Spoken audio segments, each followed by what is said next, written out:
नाज़रीन, पाकिस्तान की मारूफ शायरा और आलमी अदब की मुमताज़ ख़तून परवीन शाकिर ने न सिर्फ शेर व शायरी को अपनाया बल्कि उसमें औरत की अनाव, खुददारी, जज्बात व एहसासात, बेबसी, शर्मोहिया और रिवायात से होने वाले खसारे अलगर्ज सभी कुछ दुनिया के सामने रख दिया। उनके इशार में जख्म मिलते हैं, झुलसते हुए मकाम मिलते हैं। वो हवा थी कि कच्चे मकानों की छत उड़ गई और मकीन लापता हो गए। परवीन शाकिर ने हमेशा अपनी शायरी को खालिस रखा। वो वही कहती थी जो महसूस करती थी। इश्क ने सारे सलीके बख्शे, हुस्न से कस्बे हुनर क्या करते। 24 साल की उम्र में कोई अदब की दुनिया में दाखिल हो और 44 साल की उम्र में जहान फानी से कूच कर जाए और अदब की दुनिया पर ऐसी गहरी छाप छोड़े कि आने वाले शायरों के लिए नए रास्ते खुल जाएं, ऐसा बहुत कम ही होता है। और परवीन शाकिर उर्दू अदब की दुनिया में एक ऐसा ही नाम है। परवीन शाकिर की शायरी पर अहमद नदीम कासमी के ख्यालात भी तवज्जो तलब हैं। उन्होंने कहा था कि ना वो अपने आप को फरेब देती है और ना अपने कारी से कुछ छुपाती है। उसने मोहब्बत के जज्बे की हैरत अंगेज तहजीब दी है। परवीन ने इस पामाल मौजू को रिफत बख्शी है और उसकी कदामत को जिद्दत में बदल दिया। नाज़रीन, मुस्तनसर हुसैन तारा लिखते हैं, इस्लामाबाद की एक सवेर थी और वक्त गालबन 9:30 बजे का था। मैं हस्बे मामूल टेलीविजन स्टेशन से सुबह की नशरियात की मेजबानी से फारिग होकर टेलीविजन की वैगन में सवार अपनी रिहाइश की जानिब लौट रहा था। बलीव एरिया अभी वीरान पड़ा था और शाहराह पर ट्रैफिक बहुत कम थी। बलीव एरिया के खात्मे पर उस चौराहे के नजदीक जहां से बाईं जानिब 0 पॉइंट था और दाईं जानिब फैसल मस्जिद के मीनार नजर आते थे, वहां कुछ लोग जमा थे। हादसे से तबाह हो चुकी एक कार नजर आ रही थी। मेरे ड्राइवर ने वैगन रोकी और कहने लगा, तारड़ साहब, मैं देख कर आता हूँ कि क्या हुआ है। थोड़ी देर बाद में वो वापस आ गया और कहने लगा कि बहुत बड़ा हादसा हुआ है। हालांकि ट्रैफिक भी ज्यादा ना थी, लगता है ड्राइवर की गलती थी। कोई खातून भी थी, अल्लाह रहम करे। वो खातून कोई और नहीं, खुशबू की शहरा परवीन शाकिर थी।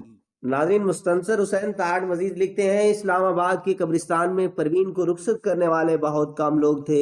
उनकी अजीजदारी कराची में थी और वहां से यहाँ आज ही के दिन पहुंचना मुश्किल था। कुछ अदीब थे और उसके महकमे के कुछ लोग भी थे। आखिरी लम्हों में उसके भाई भी पहुंच गए, लेकिन उससे बेशतर यही मसला दरपेश था कि उसे लहद में कौन उतारेगा, क्योंकि कोई ना महरम ऐसा नहीं कर सकता। हम 4-5 लोग कब्र की मिट्टी के ढेर पर खड़े थे और मेरे बराबर में इफ्तिखार आरिफ अपने आप को बमुश्किल संभालते थे। जनाजा तो हो चुका था जो अहले तशी के अकीदे की नुमाइंदगी करता था।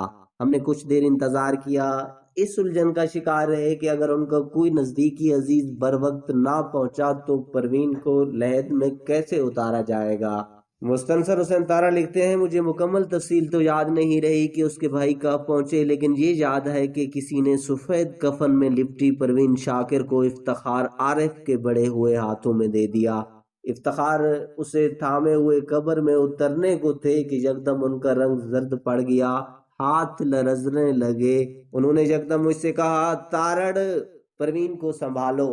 मैंने बाजू वाह किए और परवीन के जस्दे खाकी को थाम लिया और तब मैं जिंदगी के एक नाकाबिले बयान तजर्बे से दो चार हुआ, जिसके बारे में अभी भी सोचता हूँ तो सन्नाटे में आ जाता हूँ। परवीन धान पान सी लड़की थी, मौत के बावजूद वो बहुत भारी न थी। मैं जानबूझकर उस जानिब न देखता था जिधर उसका चेहरा कफन में बंधा था, और फिर मैंने महसूस किया कि मेरी दायां हाथ की उंगलियां कफन में रूपोश परवीन की मुर्दा उंगलियों पर हैं, उन्हें छू रही हैं, उन्हें थाम रखा है। मैं उनकी बनावट महसूस कर रहा था और उसी लम्हे मुझे ख्याल आया कि ये परवीन का लिखने वाला हाथ है।